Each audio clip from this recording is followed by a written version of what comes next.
안녕하십니까. 오늘은 2024년 7월 1일 월요일입니다. 제목으로 5.16 혁명, 그들은 빛의 사자들인가 라는 제목입니다. 5.16 혁명은 여러분도 여러 루트를 통해서 또 교육을 통해서 잘 알고 계시리라 믿습니다. 그럼에도 불구하고 제가 5.16 혁명을 제목으로 다룬 것은 암울한 시대에 여러 사건, 사고들을 직접 눈으로 목격한 것을 나누고자 함입니다. 5.16 혁명이 4.19 혁명을 계기로 인해서 일어난 것으로 생각하시는 분들도 많이 있습니다. 그러나 5.16 혁명이 꼭 4.19 혁명 때문에 일어났다라고 보기에는 그 이전부터 한국 내부는 너무나 혼란스럽고 불투명한 그런 나라였습니다. 다 알고 계시죠? 1960년 3월 15일 실시된 대통령, 부통령 선거가 있었습니다. 그때 개표 조작이라 하여 시민과 학생들이 들고 일어났죠.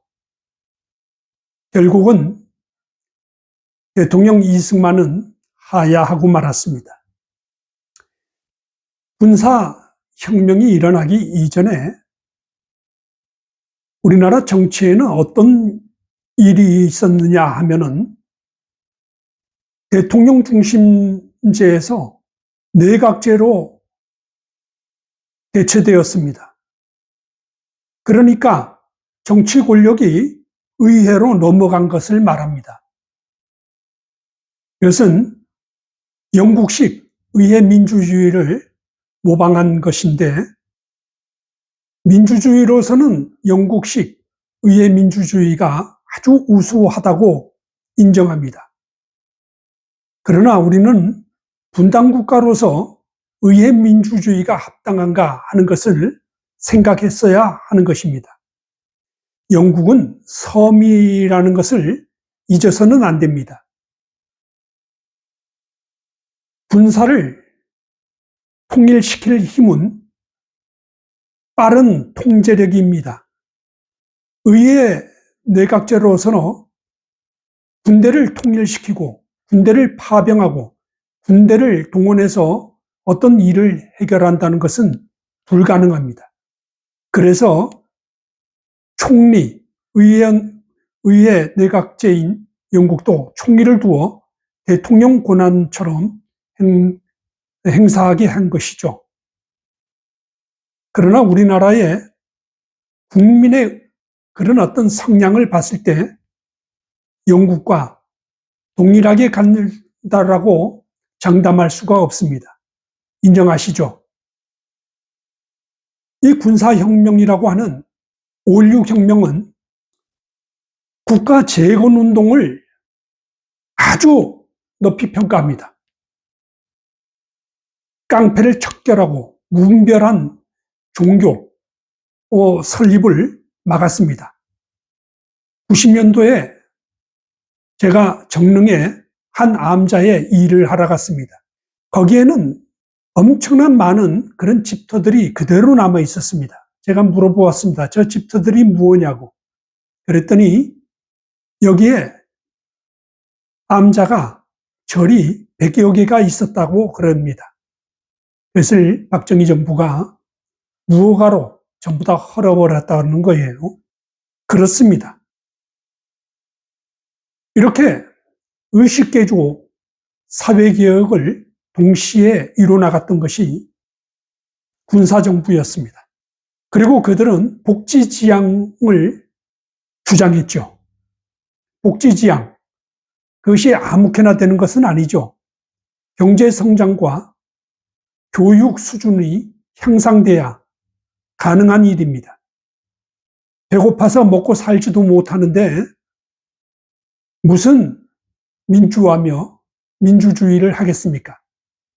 박정희 대통령 역시 그랬죠. 먹고 살기도 힘든데 무슨 민주화느냐고. 지식인들이 들었을 때는 참으로 그 입에서 욕이 나올 수 있는 말입니다. 그러나 박정희가 옳았습니다. 국토개발이 뭡니까?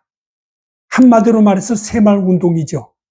새마을운동은 뭐예요? 정신운동이죠. 잘살기 운동. 수백 년 동안 국민의 90% 이상이 자기 이름도 없고 노예로 살았던 그 민족이 의식운동을 한다. 아무나 할 수 있는 일입니까? 바로 일사불란하게 움직일 수 있는 그 조직이 아니면 불가능합니다. 그것이 군사정부였던 것이죠. 한마디로 말해서 인간 내면, 그 속성까지 뒤집는 민족 개조에 돌입했던 것입니다. 제가 1967년 1월 동해안 최북단에 그 해안을 지키고 있던 수비 함정이 있었는데 그 함정 이름이 담포함입니다. 그것이 북한과 싸우다가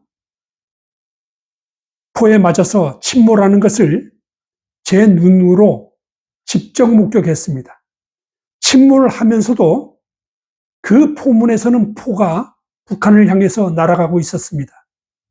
영화의 한 장면 같았죠. 71년에는 1월 달에 대한항공 납치 사건이 있었습니다. 그것이 저희 집에서 멀지 않는 곳에 불시착했습니다. 직접 가서 비행기를 보았죠. 비행기 날아가는 밑바닥까지 다 보았습니다. 태어나서 처음 비행기가 그렇게 큰지를 확인했죠. 75년도에는 간첩선이 눈앞에서 지나가다가 우리 해군과 육군에서 침몰시키는 장면을 직접 보았습니다. 82년 5월에는 간첩조 2명이 내려왔다가 한 명은 사살되고 한 명은 북으로 다시 넘어간 사건을 잘 알고 있죠. 여러분, 민주화, 민주주의, 평화통일을 외치는 여러분이 눈앞에서 이와 같은 사건들을 직접 목격했다 그래도 그러한 소리가 나옵니까? 나오겠습니까? 그것이 나온다고 그러면은 정상이 아니죠. 그 정상이 아닌 사람들이 하는 말이 뭡니까? 헛소리가 되는 것이죠. 바로 혁명군들은 대한민국의 빛의 사자들이었던 것입니다. 빛의 사자들. 그들이라고 두렵지 않았겠습니까? 그들은 용맹하고 한 번 물면은 절대 놓지 않는 사자와 같은 습성이 몸에 배어 있었던 것이죠. 그것이 군인입니다. 군인이라고 다 같은 군인인 줄 아십니까? 참 말하기도 뭐해서 참겠습니다. 아직도 박정희 업적에 대해서는 입을 열지 못하고 눈치만 보고 있는 그런 나부랭이들이 아직도 무지기수입니다. 무지기수예요. 서울에서, 미안한 얘기지만 서울 대도시에서 태어나가지고 이러한 사건들을 경험이나 했겠습니까? 앉아서 쌀나무가 뭔 줄도 모르는 그들이 공부하고 대학을 가가지고 서울대니 하고 나와서 허접한 소리나 했었고, 그들이 민주화를 얘기합니다. 그들이 민주주의를 얘기해요. 평화통일을 얘기하고. 이렇게 경험이 없는 그런 교육을 받게 되면은 우리나라 분단 국가에서 어떤 현상이 나타나느냐 하면은, 교육을 받으면은 두 종류로 나눠집니다. 하나는 의식이든 무의식이든 애국자가 되고, 하나는 매국노가 되는 것입니다. 그게 교육인 거예요. 왜 이러느냐 하면은 성경을 모르기 때문에 그렇습니다. 여러분, 제가 역사에, 사회과학에 성경을 대입하는 것은 여러분들이 가장 싫어하는 얘기가 되겠죠. 그게 좌파들입니다. 성경을 모르면은 첫째, 거짓말을 하게 됩니다. 거짓말. 그리고 그들은 사람에 따라서, 성향에 따라서, 또 교육의 넘나지에 따라서 말을, 장난을 하게 됩니다. 서울대학 출신이 대한민국에 어느 누구와 이야기를 해도 그들은 항상 이기게 되어 있습니다. 왠지 아십니까? 이미 머릿속에 서울대학이 1위라는 거예요. 이런 등신들. 성경은 선생된 자들에게 경고를 합니다. 너희가 많이 선생이 되려고 하지 말라.